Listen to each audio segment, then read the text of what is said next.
Momento de mirar, de hablar de mercado de medio, de largo plazo, y esta mañana tertulia aquí en Business Conexión con Patricia de Arriaga, su directora general de Pictet Asset Management en Iberia y Latam. Patricia, bienvenida. Muchas gracias, buenos días.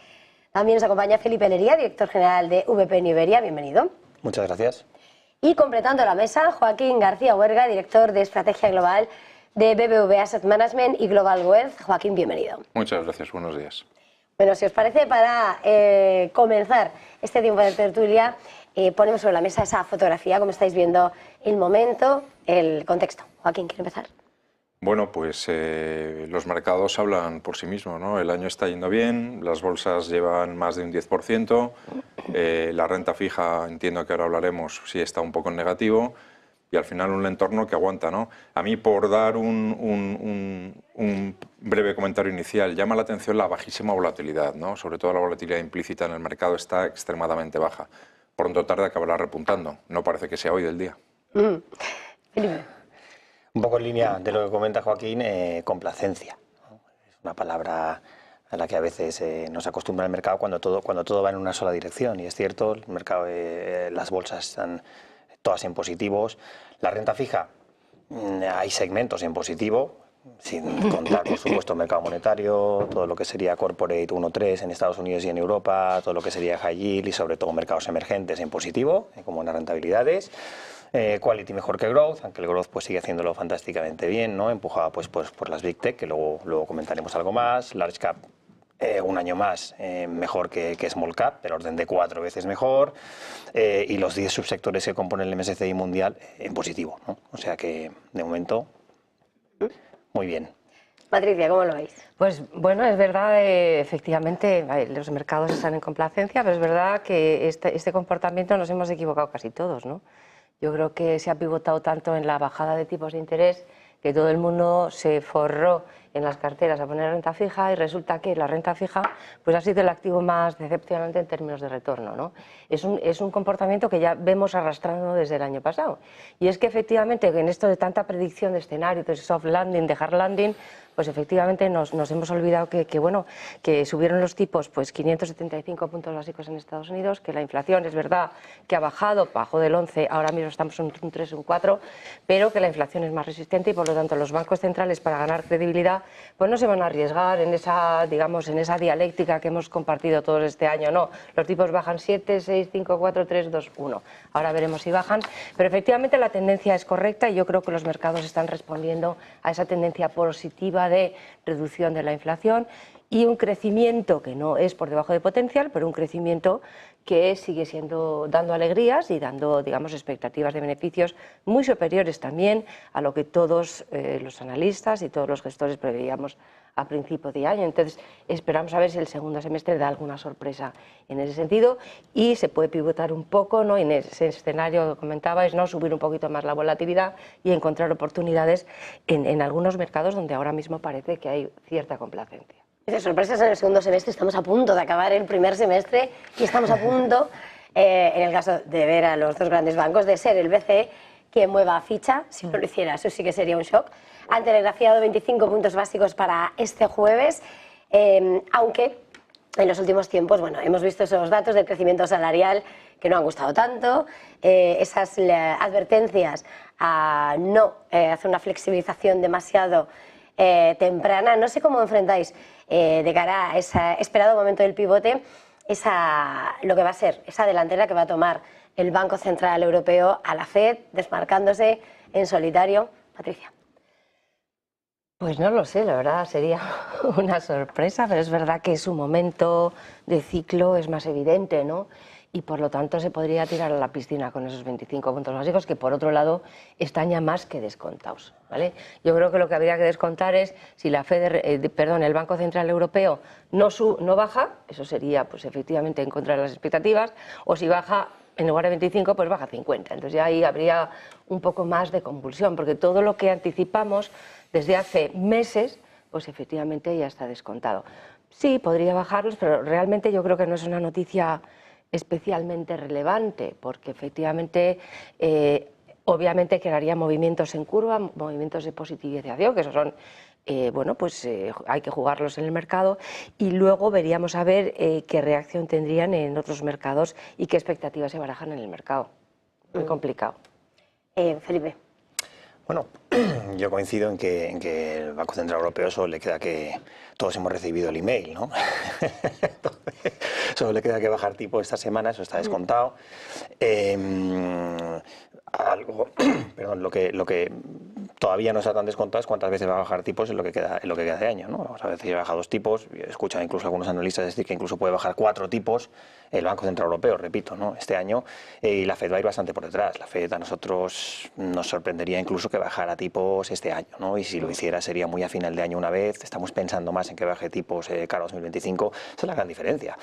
Comentaba Patricia que hace algunas semanas, yo diría, ¿no? Más que meses, que estamos ya descontándolo, pero es que a finales del año pasado, a principios de este año, estaban descontando 7 bajadas por parte de bajas de tipos por parte de la Fed. O sea, ha habido una reapreciación de expectativas en lo que sería tipos increíble, ¿no? Y es lo que está haciendo que sea tan errático el comportamiento, comentaba antes Joaquín, de la renta fija en casi todos los segmentos.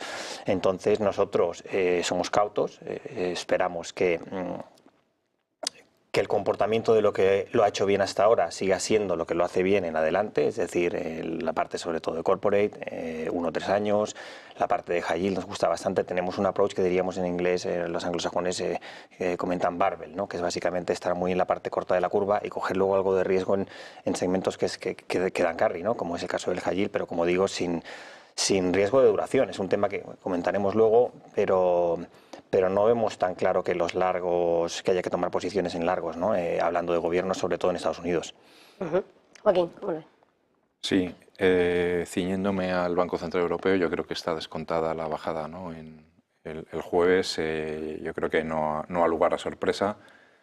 Es anómalo que se mueva antes que la Reserva Federal, pocas veces lo hace, pero yo creo que el contexto se lo permite, ¿no? En la eurozona hay claramente menos crecimiento que en Estados Unidos y la inflación está aproximadamente 1 punto por debajo, ¿no?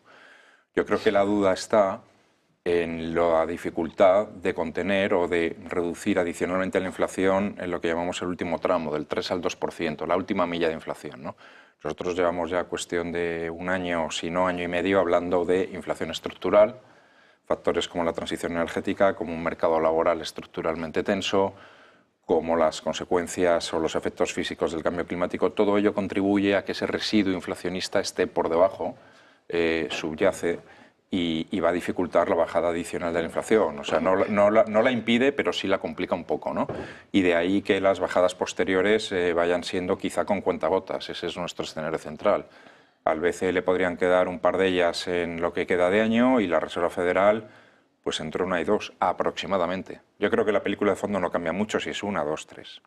De alguna manera estés poniendo sobre la mesa la idea, ¿no? A la hora de contraponer lo distintos que son el momento económico en la eurozona y en Estados Unidos, pese a que hemos visto en los últimos datos cómo se ha enfriado en el último trimestre el crecimiento de la primera economía del mundo, la mirada puesta en esa inflación muy pegajosa que no consiguen limar, esos mensajes por parte de la Reserva Federal, las propias minutas, incluso abriendo la posibilidad a, si fuera necesario, que hubiera subidas. En este contexto, esa visión ahora mismo que tenéis sobre la economía americana, ¿cuál es el momento que está viviendo esa economía? Y si realmente, más allá de esos puntitos azules, se necesita ese recorte de tipos o bueno, ¿cuál es el verdadero escenario? Felipe. No, el recorte de tipos vendrá.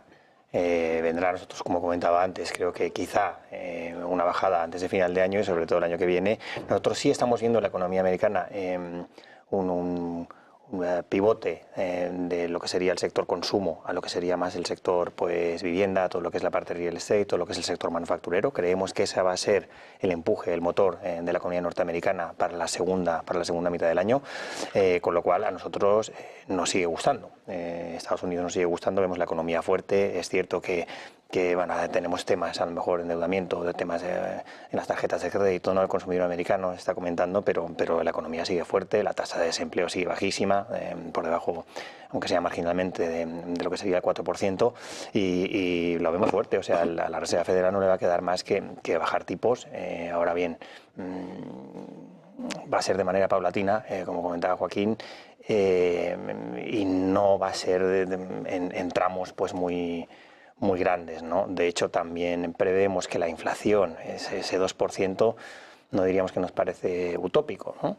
Pero sí que no lo vemos desde luego en 2024 y nosotros no lo vemos en 2025 todavía, aunque sí que nos vamos a aproximar muy mucho cara a finales de 2025, va a ser a finales o ya en 2026 si se llega, ¿no? Que tampoco nos parece mal que la inflación, a lo mejor lo que habría que hacer, y han habido algunos mensajes en esa dirección, es cambiar ese objetivo, ¿no? Porque sería tan malo que estuviera en el 2,5%, digamos, o que fluctuara entre el 2 y el 3%. Entonces tampoco queremos que eso fuera un problema, pero desde luego el 2% no lo vemos. Patricia. Bueno, yo creo que es verdad que si hay algún motivo, nosotros desde PICTE pensamos que por los cuales la FED debería bajar los tipos de interés, es porque el coste de servicio de la deuda está implicando mucho gasto a nivel presupuestario. Entonces, efectivamente, el hecho de dar la actitud de ir rebajando los tipos en un escenario donde efectivamente, como comentaba, y sigue siendo una economía fuerte, pero que efectivamente vemos que puede desacelerarse en los próximos meses, pues el mensaje sería, bueno, empiezo a recortar. Nosotros también dudamos que lo hago este año, pero bueno, empiezo a recortar, pero sobre todo porque en términos de deuda, en los próximos meses vence aproximadamente un 30% en términos de PIB de deuda. Y por lo tanto, claro, el coste de ese servicio está siendo muy gravoso después de las ingentes subidas que hizo la FED, y por lo tanto eso de alguna manera ayudaría. Pero efectivamente estamos en un año electoral, el dólar como moneda de reserva sigue fuerte y por lo tanto pues no vemos que haya grandes alegrías. Tipos de interés más altos durante más tiempo es nuestro escenario, con una rentabilidad real positiva en la inversión en tipos de interés y efectivamente en una inflación que puede ser más resistente. Comentabais la transición energética como, digamos, como fuerza positiva de esa inflación más pegajosa. También un tema en términos de tendencia, todo lo que es la reindustrialización, ¿no? De que estamos empezando a producir en los propios países y producimos más caro que en países emergentes. Y una fuerza a favor es el envejecimiento de la población. Una población envejecida no le gusta una inflación alta, porque entonces genera más ahorro y por lo tanto la financiación de la deuda se resentiría, ¿no? Entonces hay fuerzas a favor, fuerzas en contra, me estoy yendo un poco por las nubes, pero efectivamente si hay algún motivo, desde PICTE pensamos que sería por reducir el coste de servicio de la deuda y dar un guiño al mercado de que eso podría continuar. Joaquín, desde BBVA. Bueno, la Reserva Federal, como yo creo que prácticamente siempre, hace muy bien el trabajo, ¿no? Y ahora mismo todavía no está en disposición de bajar los tipos, pues porque está viendo que la inflación en Estados Unidos vuela en cifras del 3 y pico %, claramente por encima de su target, ¿no? En paralelo, la economía está resistiendo bastante bien. El crecimiento lo tienen ya en tendencia, lo tienen donde lo tienen que tener. Yo por eso empiezo a discrepar un poco de la palabra landing. O sea, yo creo que esto no va ni de aterrizar ni volar altísimo. Va de volar a la velocidad que te indican tus instrumentos o que la torre de control te dice que es la adecuada, ¿no? Y la adecuada para Estados Unidos es en torno al 2%, es donde está ahora. Todo lo que sea pretender que Estados Unidos crezca el 3 o el 4 va a requerir esteroides en forma de deuda y ya no se lo pueden permitir, ¿no? Y todo esto para concluir, eso, que lo normal es que baje los tipos 1 o 2 veces este año, iremos viendo. Este escenario, por ir metiéndonos, lo estábamos diciendo desde el principio, en ese mercado, en esa estrategia, renta fija que ve tipos altos durante más tiempo y decía Kaspari durante mucho tiempo, según su valoración. ¿Cuál es el escenario en el que se encuentra ahora mismo la renta fija? Joaquín. Pues efectivamente, tipos de interés que la parte corta de la curva, vinculada a los tipos oficiales, lo normal es que bajen, pero bajen poco, y nos vamos a quedar al final con una estructura de curva, especialmente en Estados Unidos, un tanto exigente. O sea, aquí lo novedoso de este año y pico último, 2 años, es que la traslación de una política monetaria muy restrictiva a la economía real está siendo lentísima, más lento de lo normal. Entonces, los bancos centrales van a dejar las curvas un tanto altas, ¿no? Y Patricia hacía referencia a los tipos de interés reales. Yo creo que ese es uno de los números clave para el mercado y la economía, y nos vamos a quedar con tipos de interés reales altos, en Estados Unidos en torno al 2% y en Europa en torno al 1%. Eso lo que te indica es que la palabra inflación no va a desaparecer de encima de la mesa así como así, que los bancos centrales van a bajar lentamente, y todo esto haciéndolo compatible con un crecimiento escaso, moderado, pero duradero. ¿Y la estrategia, que no le he preguntado? ¿Y la estrategia en renta fija?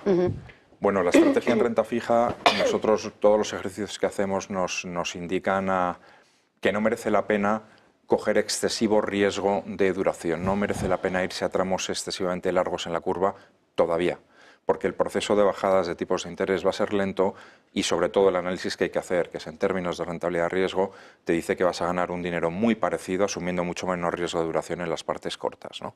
Básicamente en los bonos de gobierno. No sé si quieres que entre ahora en más detalles de la renta fija o lo dejamos para luego. Ahora después seguimos. Vale. Felipe, desde VP. Estoy totalmente de acuerdo. Nosotros, pues ya lo comentaba antes, estamos sobre todo en las partes cortas de la curva, en todos sitios. De hecho, comentaba Patricia el tema de la deuda en Estados Unidos. El coste de servicio de deuda está acercando a niveles del 78, 79, pues algunos lo recordarán, ¿no? Pues cuando Carter pues emitió bonos que no eran en dólares, ¿no? Se emitía en otras divisas. En ese momento existía el marco alemán, porque nadie quería la deuda en dólares. De hecho, no hace 2 años, pero lo hará en enero del 2025, que es lo que nadie está poniendo en precio, le daría una patada a la lata en Estados Unidos, porque tendremos un problema de techo de deuda otra vez, ¿no?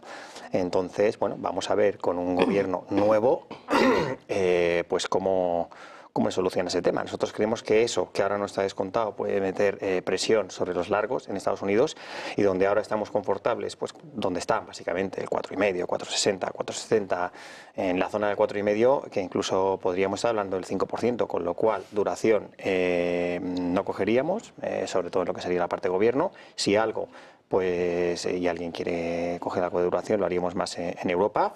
Nos sigue gustando el corporate de corto plazo, 1,3, y nos sigue gustando en el extremo de lo que renta, y precisamente por lo que comentaba Joaquín, nosotros vemos no ya el soft landing, sino el no landing. En un escenario de no landing, el high yield tendría que seguir haciéndolo bien. Se ha demonizado la renta fija, pero no solo este año, sino el año pasado.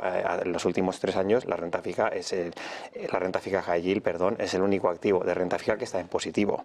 Eso es un tema importante. ¿Por qué? Pues precisamente porque las economías siguen siendo sólidas, tanto en Estados Unidos como en menor medida en Europa. Pero desde luego lo que se ha evitado, salvo en el caso de Alemania, es la recesión, y eso es favorable para ese tipo de activos. Seguimos confiando en lo mismo. Patricia, desde Pritec. Pues coincidimos bastante, ¿no? Lo que pasa es que nosotros pensamos que en los próximos años, ¿no? Yo creo que el crédito está en una situación pues muy óptima digamos, por valoraciones y por rentabilidad de entrada. Hay que tener en cuenta que bueno, pues por ejemplo, la rentabilidad media en Estados Unidos con, digamos, AA, ¿no? de crédito está en torno a un 5,90. Esos son puntos de entrada. Y spreads son, digamos, las 2 claves para iniciar una posición estructural o de medio plazo en el crédito. Y por lo tanto creemos que está en esa situación ahora mismo el crédito corporativo. Los balances de las empresas pues están con menos apalancamiento que nunca, ¿no? Y eso es bueno porque obviamente financiarlo a tasas más altas sería un riesgo para ellas. La tasa de default la tasa de impago la vemos todavía muy baja en este contexto macro que hemos definido todos, y por lo tanto pues pensamos que el crédito corporativo, incluso como activo que hace competencia a la renta variable, pues pensamos que es un momento único, y pensamos que las carteras deberían bueno, pues, pivotar hacia ese activo en los próximos años. En duraciones, pues en principio duraciones cortas, efectivamente, digamos, esas bajadas de tipos van a ser menos intensas, ¿no? Menos apasionadas, como todos pensábamos, y por lo tanto eso nos va a dar durante los próximos años pues un carry, un devengo, una rentabilidad de entrada. La única incógnita serían los spreads, que pensamos sí que hay ahí una dicotomía. Los spreads están muy estrechos, por debajo de la media histórica, y ahí si hay alguna noticia negativa, hombre, que no se descuenta, pero oye, puede pasar que hay empresas que lo pasen mal para financiarse de esos tipos, pues ahí pueden turbiar, pero pensamos en el investment grade, por ejemplo, la deuda crediticia de mayor calidad, pensamos quizá una ampliación a lo mejor de máximo 100 puntos básicos, pero con la rentabilidad de origen tienes una capacidad de absorber eso grandísima y por lo tanto nos parece un activo estructural en los próximos años, el crédito corporativo en las carteras, sí. Por profundizar un poco más en esa estrategia, en esos activos en los que estáis prestando más atención, según estáis señalando también geográficamente, diferenciándolo. Además, también dependiendo del perfil, de hecho, la semana pasada decía Bank of America como entre los más arriesgados se está viendo más riesgo en renta fija, high yield o emergentes. Esa estrategia que estáis llevando a cabo, ¿hacia dónde profundizáis? ¿Dónde veis esas más oportunidades, esa estrategia? Felipe, ¿empiezas tú? Claro. Bueno, ahora que comentaba Patricia el tema de crédito, he comentado yo también crédito. Es cierto, si hubiera una ampliación, comentaba, de 100 pipos, pues, y por eso nos gusta tanto el high yield sin duración, luego hablaríamos, o no en este foro, pero de cómo conseguir eso, ¿no? Pero una ampliación de 100, 150 pipos en high yield, como ahora ya te está rentando más, te dejaría básicamente a final de año con el yield que te está dando el crédito de medio plazo. Por esa razón nosotros en crédito de medio plazo no estamos. Estamos, como comentaba Joaquín antes también, incluso en Estados Unidos, he comentado yo también, la curva está invertida. Estamos en los muy cortos plazos y después estamos cogiendo high yield de más largo plazo, que es donde creemos que está el dinero. Has comentado bien ahora el tema de mercados emergentes, lo hemos dejado de momento de lado, pero la renta fija emergente este año lo está haciendo francamente bien. Nosotros creemos que es un sitio en el que hay que estar, es para un tipo de inversor quizá que esté dispuesto a asumir algo más de riesgo y en ese sentido pues nos gusta sobre todo ahora mismo la moneda local, nos gusta el sovereign, la verdad es que nos gusta un poco de todo. Huiríamos de algunos países que lo han estado haciendo bien, huir no sería a lo mejor la palabra correcta, pero sí infraponderaríamos, no, China, nos gustan más países pues por ejemplo como India, como México, por ejemplo, no nos gusta tanto pues lo que sería Brasil, sería el corporate, también nos gusta en lo que sería mercados emergentes, ¿no? Como digo, hay oportunidades en esas economías también. Joaquín. Lo primero, desde mi punto de vista, una reflexión. La renta fija está en un punto dulce en términos de rentabilidad-riesgo. Y el año pasado, que se pasó todo el año sin hacer nada, dio un montón de dinero al final en noviembre y diciembre. De momento hemos empezado parecido. Para nosotros la renta fija constituye de nuevo, o por fin, desde hace también 1 o 2 años, el motor de las carteras. Además, constituye una cobertura natural si de verdad pasa algo con el ciclo económico, hay turbulencias en los mercados, ¿no? Entonces, dicho esto, yo creo que están haciendo muy bien los clientes en no ponerse nerviosos, en aguantar y en entender este mensaje, que la renta fija vas cobrando un carry, que estos meses ha empezado un poquito torcida, pues porque la inflación hoy está resistente y se han retrasado las bajadas de tipos, pero que está ahí y yo creo que ahí no merece la pena cambiar nada, ¿no? Dicho esto, renta fija de gobierno sí, lo que decíamos tendiendo a duraciones un poco cortas. En la parte del crédito nos decantamos claramente por la parte de investment grade, la parte de calidad. La parte de high yield tiene demasiado poco spread y en términos generales además en crédito estás comprando la yield total del bono, te viene gran parte por el gobierno, poca parte por el spread de crédito. High yield no tiene mucho margen de seguridad si pasa algo en el mercado. Investment grade va a seguir funcionando bien casi en cualquier escenario. Bonos emergentes nos gustan, especialmente México, que nos lo conocemos muy bien. Y otro activo que está muy bien dentro de la renta fija son los bonos ligados a la inflación. Los TIPS y los linkers, porque la rentabilidad que estamos esperando de los mismos es muy parecida a los bonos nominales, a los bonos normales, pero además te cubren el escenario de si la inflación es finalmente superior a lo esperado, ¿no? Patricia. Sí, coincidimos ahí bastante. Claro, la única duda sería un poco, bueno, pues efectivamente, bueno, cómo evoluciona la deuda gubernamental y cómo se financia, ¿no?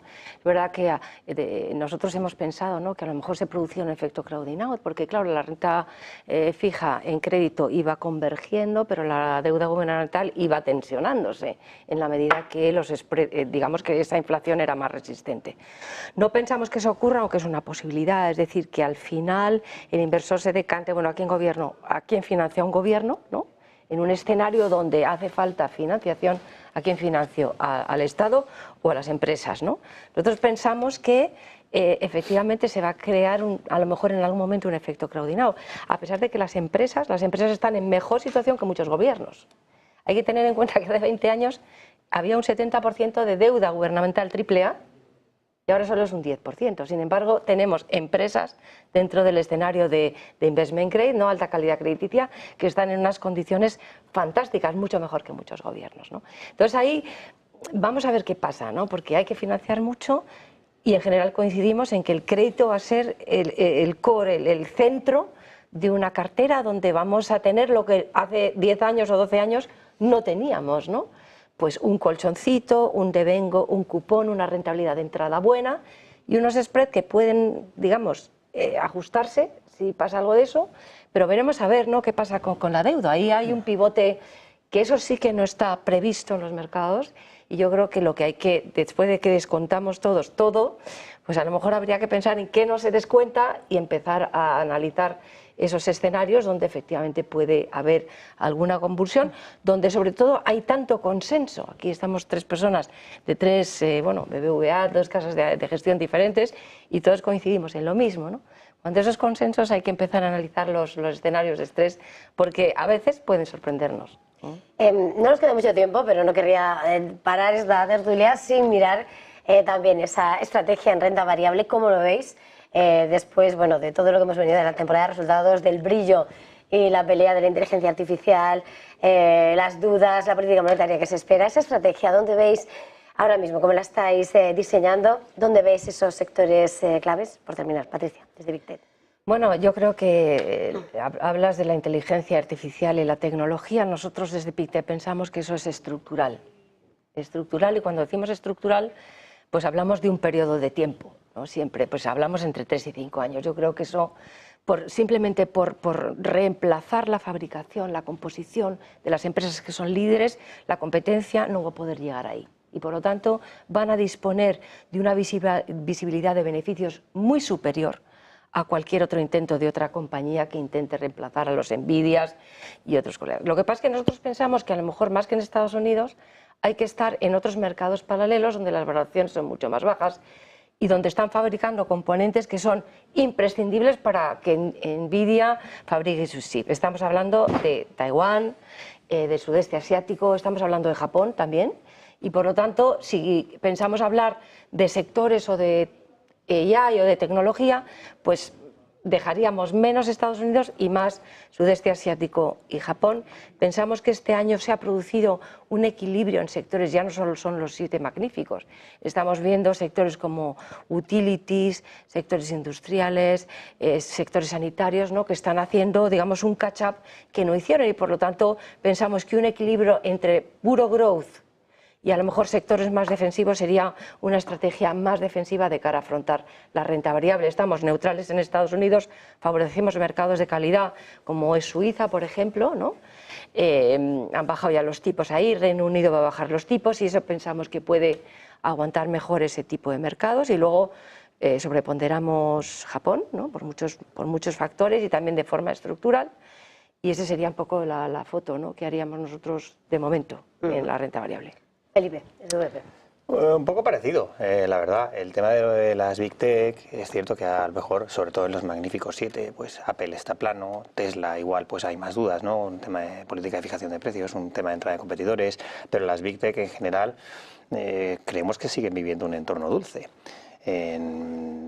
Los PERES no están excesivamente elevados, la media total pues ronda 30 veces en términos absolutos, en términos relativos si le quitas el PER del SP500 está por debajo de 10, tú miras eso en términos históricos y es un entorno en el que a esas métricas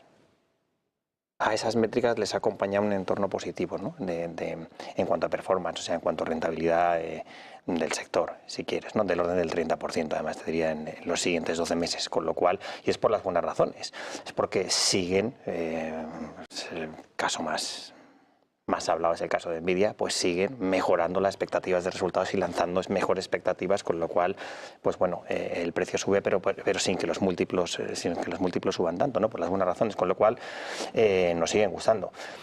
Japón nos gusta mucho también, ya nos gustaba el año pasado, fue de los mercados desarrollados el mejor, de largo. Este año sigue siendo el mejor, hablamos de rentabilidades del MSCI, el Eurostoxx, el retorno de un 10, Japón ya lleva un 14, medio por el Nikkei 225. Nos sigue gustando mucho. Como decía, en mercados emergentes nos gusta sobre todo India, más que China. India, de las grandes zonas económicas, no hablando todavía de un mercado desarrollado, no por lo menos como quiere el actual gobierno hasta el 2047. Me parece que tiene como objetivo, ¿no?, de que sea un DM en vez de un mercado desarrollado, en vez de un mercado emergente. Ahora está creciendo en el entorno del 8%, creemos que eso puede bajar pues al 7%, pero eso va a seguir estando muy por encima de China. Acaba de terminar ahora, además, mientras estamos hablando, el proceso de elecciones en lo que sería India. Va a revalidar el partido en poder, ¿no?, Modi, con el BJP, que además tiene un conglomerado, un conjunto pues, de partidos políticos, que es el NDA, pues que al final pues, va a tener una mayoría incluso superior, y eso es bueno para la economía, porque favorecen lo que sería el crecimiento, sobre todo del PIB, favorecen lo que sería la inversión. Creemos que esos son vientos de cola para lo que sería el equity en India, ¿no? Este año es verdad que no está performando, pero es un mercado que nos gusta mucho. Y después valor en otros sitios que no sean tech, en otros sitios que no sean Japón, en otros sitios que sea India, de momento creemos que hay en general vientos de cola, por lo menos para lo que queda de año, en casi todo el mundo en realidad. Nos gusta Europa, creemos que está a precios más atractivos. Si bien es cierto que siempre ha estado a precios más atractivos, ¿no? Pero está a precios más atractivos, y creemos que sí que va a haber una dispersión, y la está viendo ya, como comentaba al principio pues, de esta tertulia, sectorial, que va a favorecer a muchos sectores ex-tech que de momento se han quedado retrasados, ¿no? Con lo cual sí que prestaríamos atención en lo que sería todo el tema quality, vamos a ver, growth, quality, value, quality entendiendo como quality aquellas empresas pues que sí que tengan un producto claramente diferencial o un poder de fijación de precios, ¿no?, una demanda quizá más inelástica, ¿no? Eso es importante, viene siendo lo importante ya desde el año pasado, y este año de hecho si separamos MSCI en esos diferentes componentes, quality lo está haciendo incluso mejor que growth, ¿no?, del orden de un 2% mejor. Esa sería las partes que nos gustan. Podría extenderme más, pero... Venga, va. Joaquín, desde BBVA. En el entorno descrito, las bolsas pensamos que están bien soportadas y que tienen recorrido adicional, en tanto en cuanto la línea de ventas de las compañías está funcionando bien. Y ahí todavía además ayuda un poquito a la inflación. Los márgenes están muy bien defendidos. Se ha demostrado la gran flexibilidad que tienen las compañías, ya antes de la pandemia y pospandemia, en defender los márgenes, ¿no? Crecimientos de beneficios por acción, creciendo en Estados Unidos aproximadamente este año el 8%, en Europa por encima del 5%, la zona del 5%, del 6%, el IBEX, por cierto, también haciéndolo muy bien, nadie habla del IBEX y está teniendo un performance extraordinario, tan bueno como el Nasdaq o mejor incluso, por ejemplo, este año. Y todo eso nos deja un contexto razonablemente favorable para las bolsas. En términos de rentabilidad-riesgo seguimos viendo un ángulo más positivo para la renta fija, pero eso no quiere decir que las bolsas no lo hagan bien. Bolsas hay que tener en cartera, cada uno en su medida, ¿no?, lo que le corresponda. Y por tocar un sector del que yo creo que se habla menos, y por no hablar de tecnología, en este entorno de cierta resistencia a la baja de los tipos de interés, el sector financiero entendemos que lo puede seguir haciendo muy bien. Hablamos de bancos a los que les sobra capital, están súper sanos, están devolviendo, están entregando un dividendo extraordinario a los accionistas, están recomprando acciones en el mercado, en algunos casos por unas cifras elevadísimas de su capitalización bursátil, y en este entorno en el que la macro aguanta, el sector financiero, ¿por qué no? Va a seguir haciéndolo bien, no, muy bien, que es como lo está haciendo. Pues muchísimas gracias a los tres, se nos escapó el tiempo. Patricia de Arriaga, de Pictet, Felipe Lería, de VP, Joaquín García, de BBVA Asset Management y Global Wealth. Gracias a los tres, feliz jornada, feliz negocio. Muchas gracias.